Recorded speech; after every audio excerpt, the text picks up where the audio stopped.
Hello again, everybody, and welcome back to another edition of The Jungle Show. Today, on this very special episode and pre-recorded episode of The Jungle Show, we are here to recap Auburn's big-time win last Sunday against the St. Louis Billikens and preview their upcoming matchup tonight. It will be when you listen to this tonight against a toothpaste, against Colgate, a big-time matchups to kind of groove Auburn into going out west after Memphis and right as the start of SEC play. We are getting into the meat of this basketball season. We can't wait to talk about it more. All that next on The Jungle Show.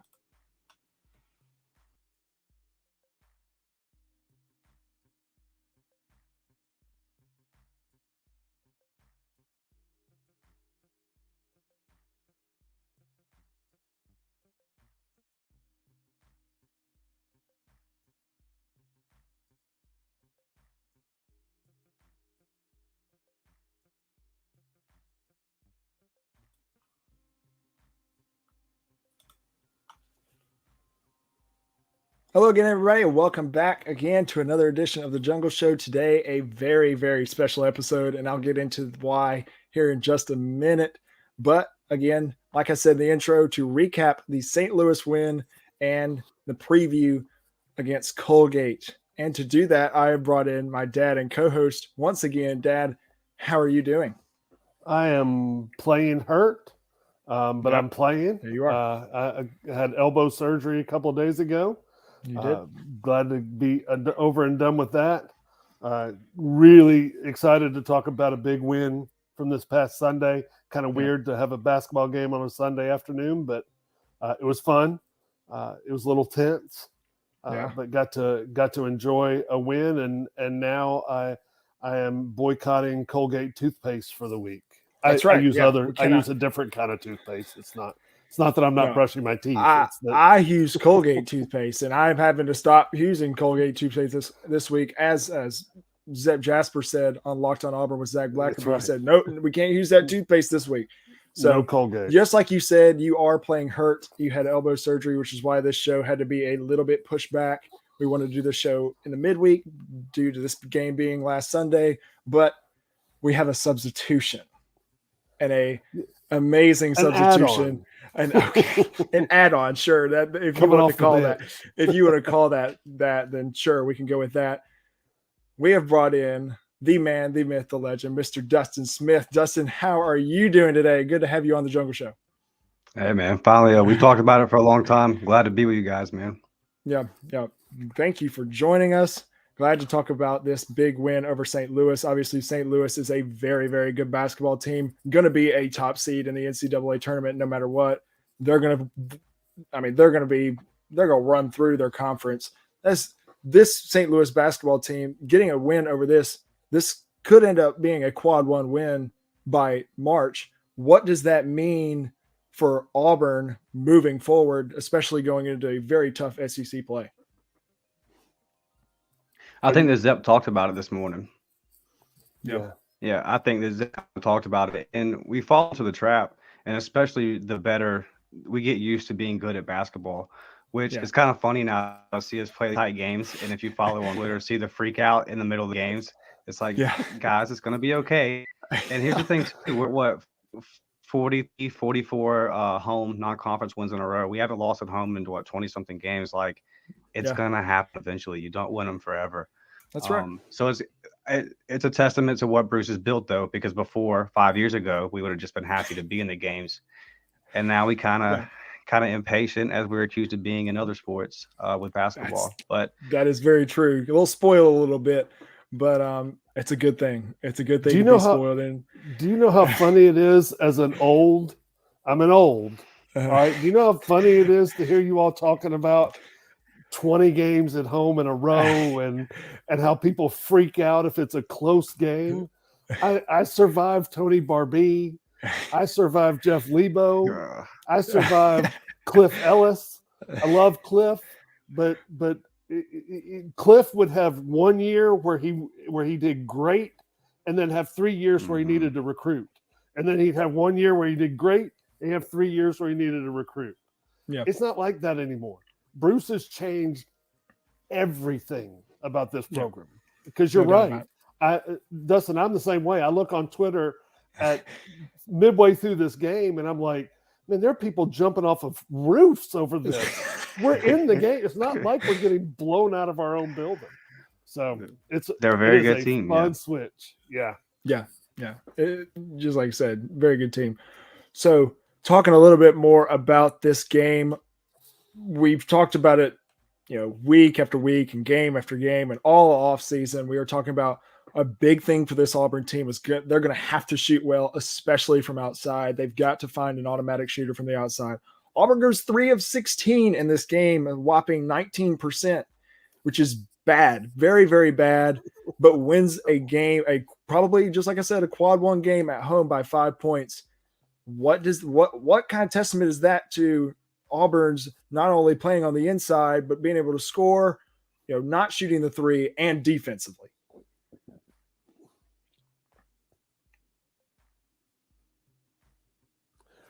Go ahead, Dustin. Great. I got you. Let us know. I went first last time. So yeah, I went first last time. I was trying to be courteous. That's what I mean.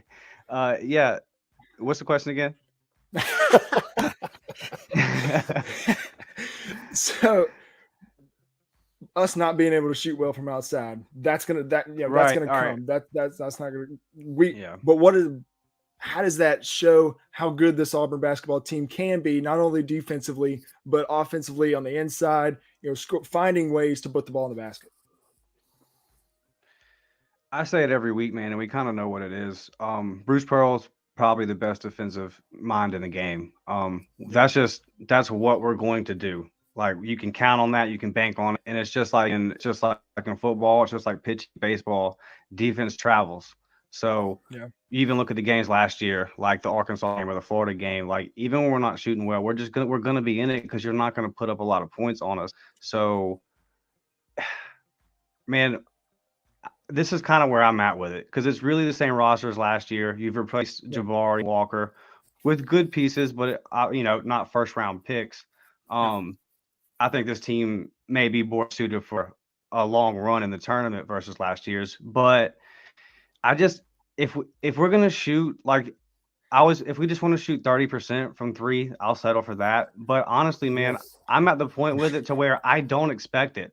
To me, it's just a plus. Like, if we do it, okay, cool. But I'm not expecting it anymore. We're gonna win the games with this particular roster. We're just gonna win it on defense. Yeah, look, he's right. One of the things watching that Bradley game, when they were all going in, it was like bonus. I was like, well, I mean, we'll take them. I'm not used to that, but we'll take them.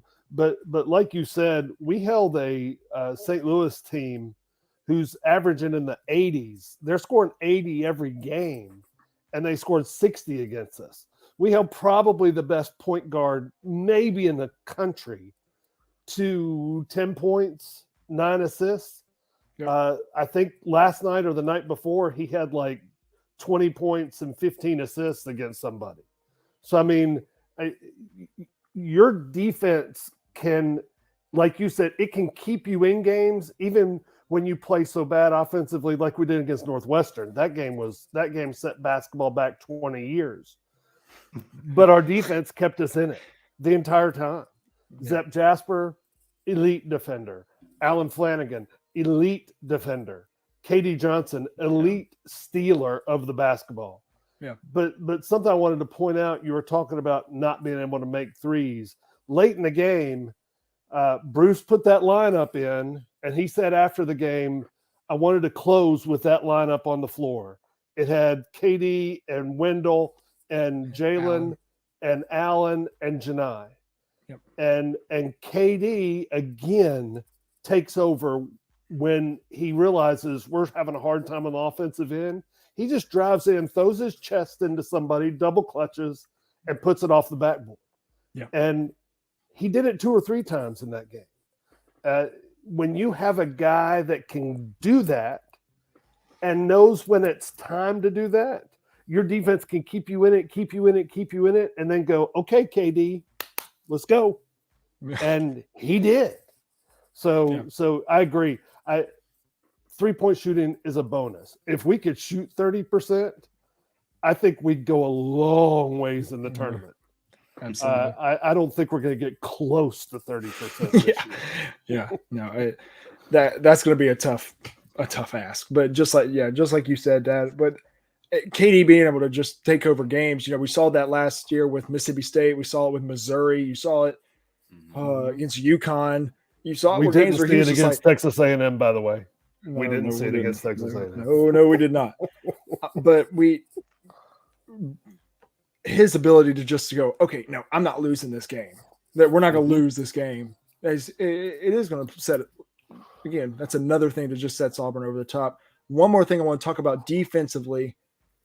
Auburn now has the number 3 and number 4 players in the country in block percentage. Both of our centers, Janai and Dylan, they block every single shot that comes this way. And again, we talked about a lot with last year with Walker. Not only is that a huge plus to have down low, but that also allows the guards like Allen and Zepp and KD and even Wendell sometimes to get up and guard, knowing that you have a straight up eraser behind you. That's a huge plus. What kind of effect does that have on this defense? For me, my favorite thing about this team is having KD and Dylan come off the bench. To me, that is just such a punch to the game. It's like, man, energy-wise, defensively, yeah. Speaking on Janai and Dylan, we're going to get into physical games, with Arkansas, with Alabama, with LSU. We're going to get into these games, and our bigs are going to get in foul trouble.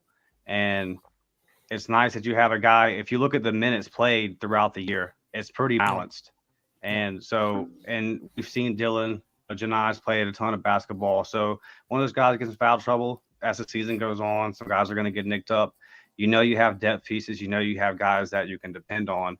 And when you lose the top shot blocker in the net and Walker Kessler, you say, okay, we're not going to replace him individually, but as a unit, can we make up for this guy? And so far, we're doing that. Yeah. It's I was just thinking the same thing. Last year, I was shocked. I don't think I'd ever heard of a player blocking 25% of the 2-point shots while he was on the floor. I never heard that stat before. And I was like, is that real?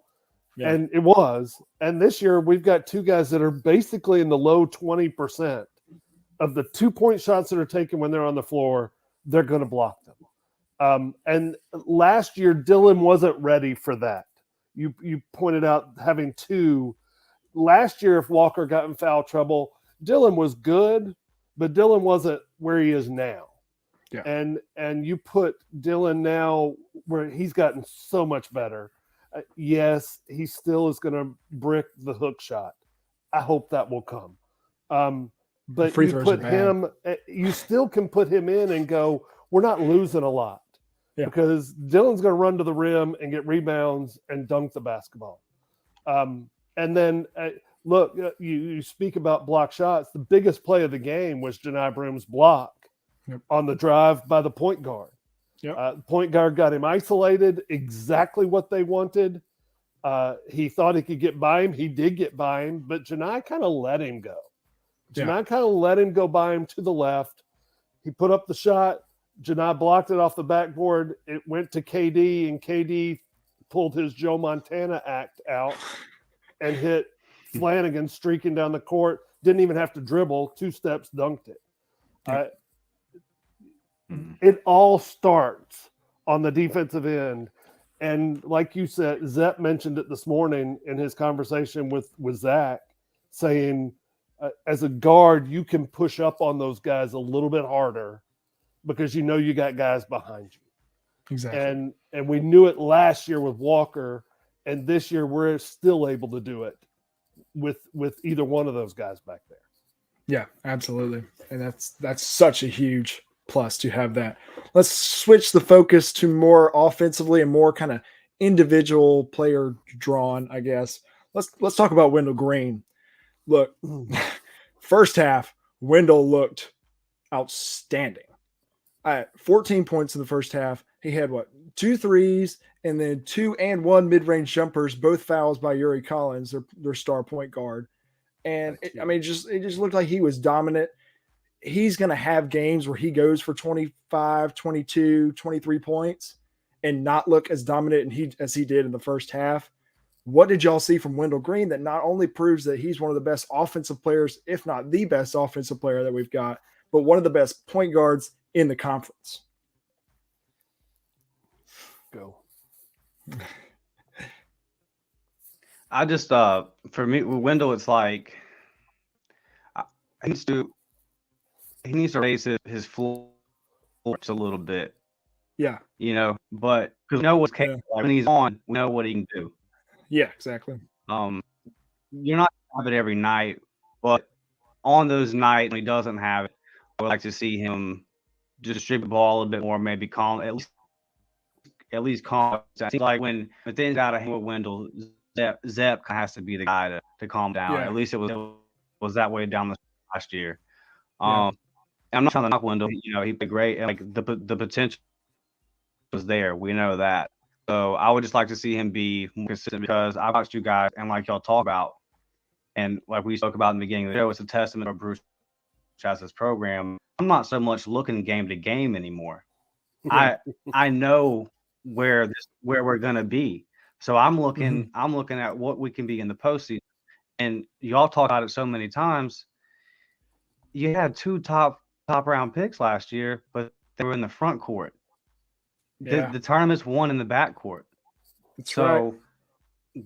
it's just when we get there, man. When we get there, Wendell, KD, hopefully Chance is at least 80 to 90% of what we know he can be by that point. That's when Wendell's going to make a statement to me, because I can pretty much go down the line, say I know what Wendell's going to do during the regulars. He's going to have a lot of nights like he had versus St. Louis, which is good, and he closed down the stretch. He made some big shots. He made some big. I've either him or I guess Jay will probably would be the guys I want shooting the free throws at the end of the game. Yeah. So he's going to be in those moments too. And when another big thing for Wendell this year, the growth he's going to have to make. Mm-hmm. We're going to be in the SEC games, and last year he just didn't close well on those final positions. Now all of that to me was, if we had something drawn up, it didn't look like it because it was just dribble, shoot game, and it was kind of like, okay, is that what we came up with? So I don't know. But, these are things that we're going to see throughout the season, and that's what I want to see from Wendell, is just those little things, because the potential's there. We know what he can do. We know what he can do when he's hot. He's got to be feeling it when we come into March. That's right. Yeah, I think you made a good point. I would like this. I agree. I want to see Wendell raise his floor, because his ceiling is really high. He went into this game this past weekend knowing that Yuri Collins was getting all the press. He went in knowing that everybody was talking about Yuri Collins, this Bob Cousy Award list, blah, blah, all these lists that he's on. And Yuri deserves it. He's, like I said, he may be the best point guard in the country right now. Yeah. But Wendell went into that game and said, you're in my house. I'm going to show you the best point guard in the country. And it's like Bruce said, Wendell was the best player on the floor Sunday. And he went in, played with a chip on his shoulder. My worry with Wendell is, and this is kind of where I want to see the floor go up a little bit, is I always talk about how would I guard Auburn? And typically I would pack in my zone and make you shoot from outside. But if I had a big point guard, I'm going to knock Wendell down every time down the floor. I'm going to be physical with him. I'm going to get up in his face. I'm going to be big, strong. And Wendell struggles when people are big and physical with him.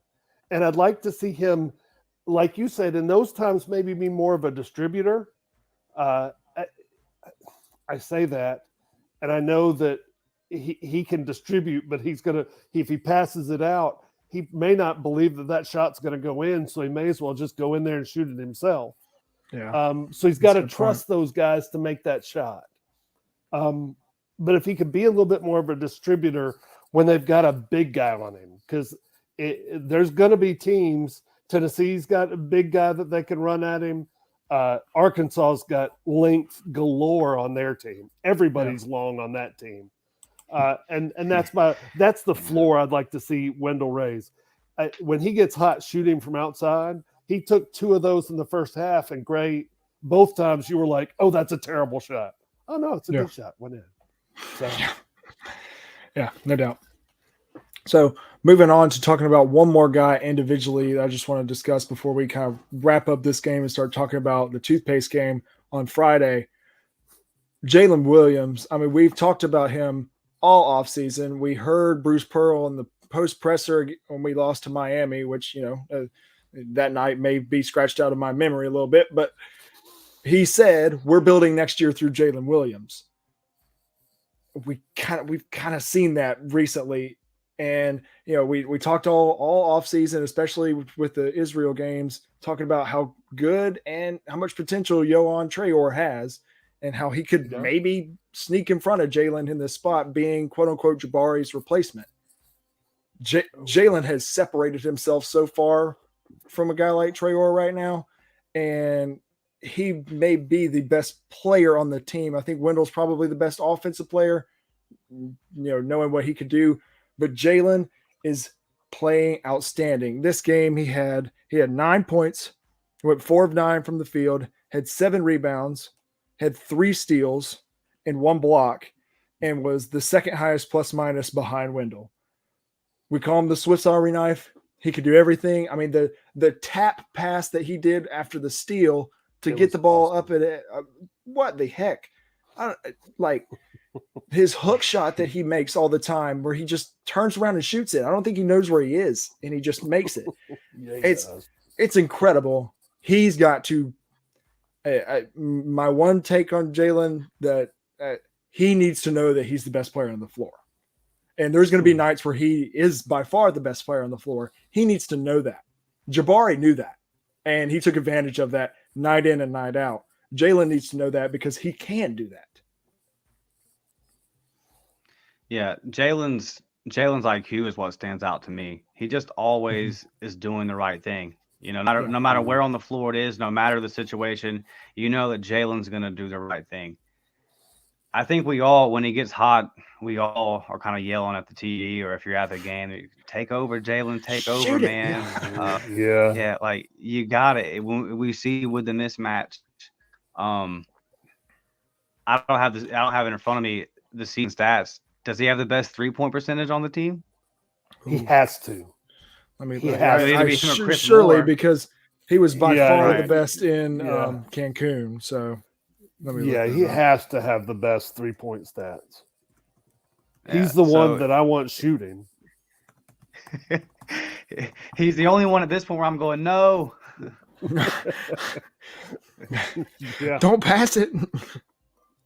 Yeah, for real. But and defensively, like I said, just all over the floor, and Swiss Army knife is the perfect, and just a team guy is what we're trying to do. Yeah. And that's a guy that's played a lot of basketball for us. He's played with this team a lot, and he's a leader out there. They know that they can trust him, and I feel Jalen could have transferred, right, and he could have got a bigger role somewhere else. And the thing with I've seen it so much in Auburn, and think back to a Cody Burns, think back to what we just saw with Cadillac. If you stay loyal, man, you get rewarded. And I think that Jalen's going to have a big moment in March. That's a great point.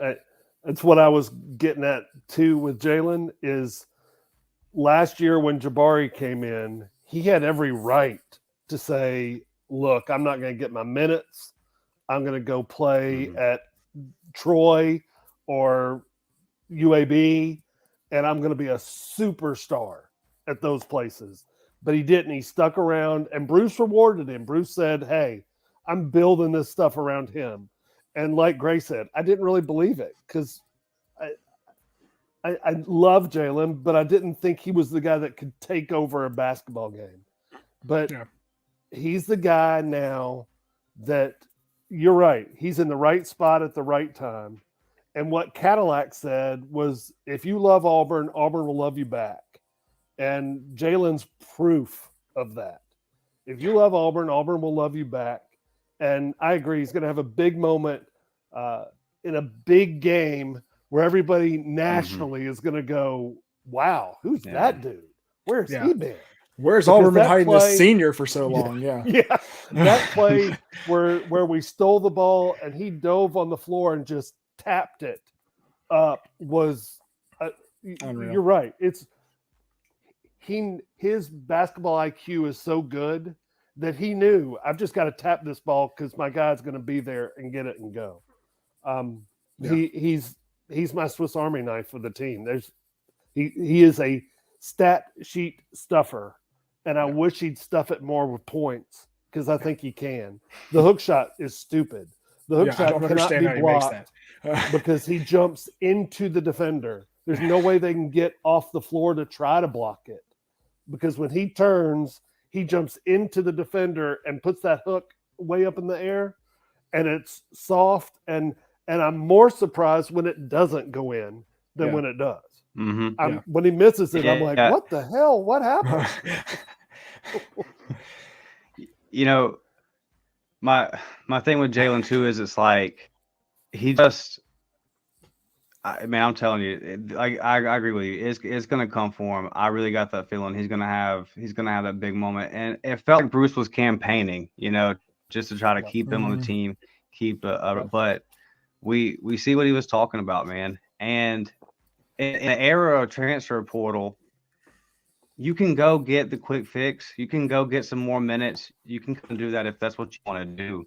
Yeah. But I think there's enough. First off, if you want to win, like if you want to go deep in March, if you just look at it, these teams that put together on the fly, it's almost kind of what you see in the NBA game. You got to knock on the door. You're going to get eliminated a couple of times in the first round. You're not just going to kick the door down. And I think that's what happened to us last year. We weren't playing well at the end of the season, and then we hadn't been here, and these guys hadn't played together. And so a guy like Dylan, who has given his whole being, really, a guy gets half naked at football games. Like he is Auburn. You're right. You're right. You're right. Guys, I go to baseball games and I see the whole basketball team there. Like this group has Auburn, and there's a potential for a special run there if we're doing the right things on the court. And once you get into the tournament, man, we've seen that anything can happen. The refs can literally take a national championship out of your hands if they want to. So anything. Gosh. Just match us up with Virginia in that new SEC ACC challenge coming. Look, and what he said, he's right. And the NBA teams don't just go there. I'm a big MJ fan and watched him when he got to the Bulls, and forever the Pistons would beat us. We get there and the Pistons would beat us. We get there and the Pistons would beat us. We get there and the Pistons. Finally, you open the door and you go through it. And it's all about team chemistry and guard play at that time of year. And of course, officiating, but I don't want to go there. So it's like you said, I think our team, the chemistry is fantastic. They've got guys that have been there a long time. We now have guards that are experienced. Miami beat us with 4 guards who had been there forever. Yeah. And that's how they won that game. Yeah. And so now we've got the guys that are experienced. I think we've got a chance to make a run. I'd really like to see us shoot a little bit better to do that, but maybe by the end of the year we'll get there. Yeah. Dustin, I've got an answer for you on the 3-point percentage as of right now, and I'm gonna go minimum 23 shot because Chris Moore is the leading percentage. He's at 50%. He's 4 of 8. Right. But minimum 53 or 23 shot total. Alan Flanagan is the leading percentage at 30 or 35. Wendell Green is second at 33, and Jalen is third at 32. So not far behind, but those guys are all above 30%. Are all shooting well. Yeah. Wow. That's right. And then Katie Johnson's at 25%. That's honestly higher than I thought. Yeah. Right. Yeah, that makes you wonder what's going on. Another thing on Jalen, you talk about the hook shot. Guys watch film. You can, we've watched Jalen play enough. You see him setting it up. Yeah. So Oh yeah. You know these what he's guys about have to shoot. these guys are right. These guys have watched the film. You know, their coach has told them, okay, when this starts, like when he makes this move, like you know what he's about to do. So they know what's coming. They prepare for it, and he still goes right over them, like you said, Chris. He's going into your body, going right over you. It's fun to watch. Yeah. Yes. Absolutely. Yeah. You can watch him on that post, and you go, oh, "Here comes the hook. Here comes the hook." Yep, That's there right. it is. And Exactly. you're right. You know the opposing coach is like, "Here comes the hook. Here comes the hook." Hey, we've been over this. You're right. Exactly. So moving on, talking about yes, Auburn is now 7-0, one of only 3 SEC teams still undefeated. The only other 2 are the 2 Mississippi schools, not the one across from the state, not the one not the ones 2 straight up north from us. Although that one across the state's pretty dang good right now. They are pretty good, I will say that. But They're we'll get to them. good. We'll get to them in February. Yeah. So talking about what we Can make have. a quick note on the team across the state. Yeah, sorry to interrupt you, but just, I don't want to let this go. They did a lot of talking about somebody's arena last year, and they had a little arena news today. So yeah, they don't. They're not rich enough to have all that money to buy that arena, even though we just built a $92 million facility for football. So didn't somebody tweet out that they used all that money to pay the ref about the non-fumble on Keontae Scott fumble? Keontae Scott's fumble. I saw that. I did not discuss that call with my Alabama friends because I was at that stadium when that happened, and I saw that clear as day that was he did not touch that ball. No, he did. No, he did. But they did. Yeah, I acted immature. Yeah, I acted immature for the next 5 minutes after that. For sure. I did too. They did not show that angle in Bryant-Denny, by the way, and I believe there's a reason. So, but moving on, talking about what this game could mean tomorrow. It's for us right now is tomorrow. For when y'all listen to this, it is tonight. Playing against Colgate, a team that you played in the Final Four year. We went to the Final Four, beat them 91-62 around the same time. We were there. You and I went to that game. Yeah. It was a lot of fun. Mm-hmm. Colgate's 5-4. They have a big win against Syracuse, but some really questionable losses against Delaware and Pennsylvania. But I mean, they're scoring 80 a game. They're very similar to a team like Winthrop. They're not very big. They've got some big guys. They're not, but they're not huge. They're going to shoot really well from 3. They shoot 40% as a team and 70% from the free throw line. Their leading scorer is Tucker Richardson. He's a 6'5" senior guard who shoots 42% from 3. So you're going to have to guard the 3. You're going to have to, if you play this team like you played against Winthrop, you'll beat them. You'll beat them easily. But what could y'all see from this game that, not only it's a building game. It's a building game, not just for Memphis, next week, but also, going out west and playing USC and who else are we playing? Washington. And and then it's the start of SEC play. I think that I don't want them to hit 19 threes like they did for Syracuse. That would be my concern. Yeah, that could be a problem. I feel good though. I mean, if there's a better perimeter defender out there than Alan Flanagan, I haven't seen him, so I'm not too concerned with that going on. And and it's a Friday night in the jungle, so I don't think that streak is going to end. But it's a good test. Yeah, it'll be rocking. It'll be a good crowd. It's a good test. They only got, I think it was Penn where they only got beat pretty good. The rest of their games have been close games. Mm-hmm. And like you said, 40% from 3. So if we go through one of these stretches, 4 or 5 minutes where we don't hit a field goal, and then they hit 4 or 5 threes in that time, which is not out of the question, we could get in trouble. Yeah, absolutely. Yeah, it's one of those games that you think if it's not a big game, lose it and see how big it was. Yeah. They're good enough to beat you because they shoot the 3. That's how upsets happen in college basketball. The team come in and get hot from 3. I'm not really worried about what they did to Syracuse. I think Syracuse is about 10 years behind the times. playing that zone defense that is fairly They simple. still running that 2-3. Yes. 2-3 where they leave the middle of the lane wide open. Look, Right. Jabari And worked Jabari that just last year. torched them last year in there. And they so didn't they had to adjust. know about it. Yeah, exactly. Yeah. They just let him keep doing it. They couldn't figure out how a 6'10" guy was getting in there and lobbing it to a 7'2" guy. But I also know that it's like you said, that if we keep having these lulls in our offense where we go 0 points for 4 minutes or whatever, they can put in 3 or 4 threes and take a big lead down to a not very big lead. And the longer you let them stay in the game, the more confidence they get. And the more confidence they get, the better they shoot the ball. That's right. However, I think we have 2 elite defenders on the perimeter, and then 2 more guys that are, if they're not elite, they're pretty dang good. Yeah. So Zepp and Allen are elite perimeter defenders, and KD and Wynn are pretty dang good defenders. Yeah. KD's just a good defender because he scares the crap out of people. He's a psychopath. And he's a psychopath. And he steals it every time you turn around. Yeah.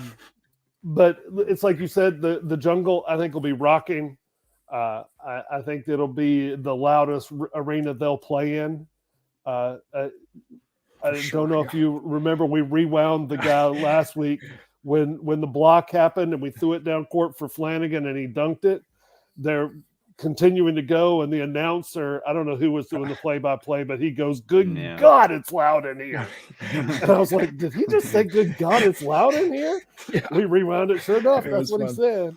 And if you listen to that on the Twitter feed or the replay, and when Allen dunked it, that place was loud.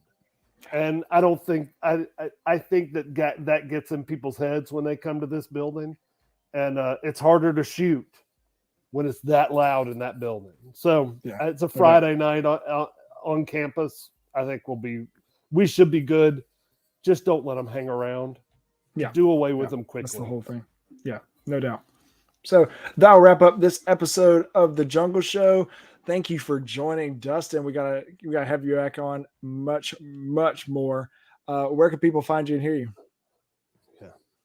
Yeah, appreciate y'all, man. It's been a blast. Anytime, man.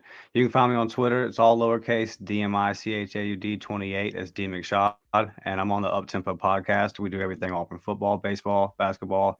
Obviously, big coaching hire on the football side. Going to be a lot of fun stuff happening, man. We're about to start recruiting. You're about to start seeing some real recruiting. Yeah. And, so actually see a coach go out and recruit. That'll be interesting. What a crazy concept. It's brand new to this. Brand new here, especially offensive tackles. But we'll go ahead and wrap up. We'll be back next week to discuss this Colgate game and then preview the big game against Memphis and Atlanta next week. If you want to find Chris on Twitter, you can find him at War Eagle Hoops, or you can find me at Gray Oldenburg. Until next time, War Eagle.